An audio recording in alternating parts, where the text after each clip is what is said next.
আগামী দিনে এই বাংলাদেশকে আমি 20,000 কিলোমিটার খাল খননের মধ্য দিয়ে স্বনির্ভর বাংলাদেশ আমি গড়বই।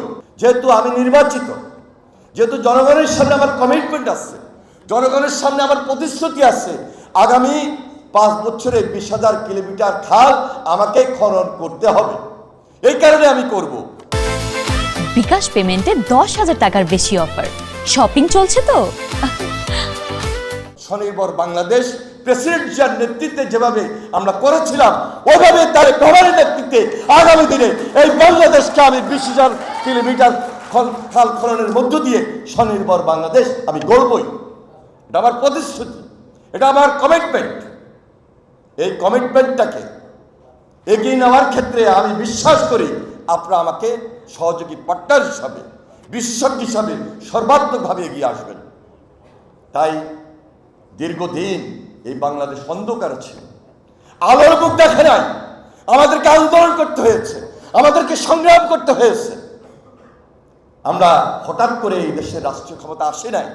17 বছরের ত্যাগ, লাস্ট জুলাই আন্দোলন, গুম খুন, শহীদ হওয়ার, আহত নিহত, অনেক কিছু মোকাবেলা করে, অত্যাচার নির্যাতন মোকাবেলা করে আজকে আমাদেরকে এখানে আসতে হয়েছে। সুতরাং আমি বিশ্বাস করি পানি সম্পদ মন্ত্রণালয়ের ভাবমূর্তি, আগের ভাবমূর্তি আর এখনকার ভাবমূর্তির মধ্যে একটা কঠিন চ্যালেঞ্জ আমাদেরকে এগিয়ে যেতে হবে। আমরা দেখতে চাই না কোন ডিস্ট্রিক্টে কোন এক্সিডেন্ট অফিস দুর্নীতির আবদ্ধ জায়গার মধ্যে সীমাবদ্ধ থাকবেন। এই সুযোগ এই আমল হবে না, এই আমলে দেওয়ার কোনো অবস্থান তৈরি হতে পারে না। আমাদের কমিটমেন্ট, কারণ একটা দুর্নীতিমুক্ত প্রশাসন গড়ে তোলার জন্য আমরা এই নির্বাচিত হয়ে জনগণের সামনে উপনীত হই, সামনে এসে আমরা এখানে দাঁড়িয়েছি। শেষ হয়ে গেছে এই দেশ, এই দেশের মধ্যে নাই। এই দেশ থেকে হাজার হাজার কোটি টাকা লুটপাট হয়েছে। এই দেশ থেকে কিভাবে তছরূপ হয়েছে, কিভাবে একটা বেড়িবাঁধ দিবেন, একটা প্রজেক্ট, সেই প্রজেক্ট ডাবল প্রজেক্ট হয়েছে। খাল খনন পুনঃখনন হয়ে 2-3টা প্রজেক্ট হয়ে টাকা তছরূপ হয়েছে। আমরা দেখছি, মিডিয়াতে এসেছে, প্রচার মাধ্যমে এসেছে, সোশ্যাল মিডিয়াতে এসেছে। কিছুদিন আগে মাননীয় প্রধানমন্ত্রী আমাকে একটা কপি পাঠিয়েছে।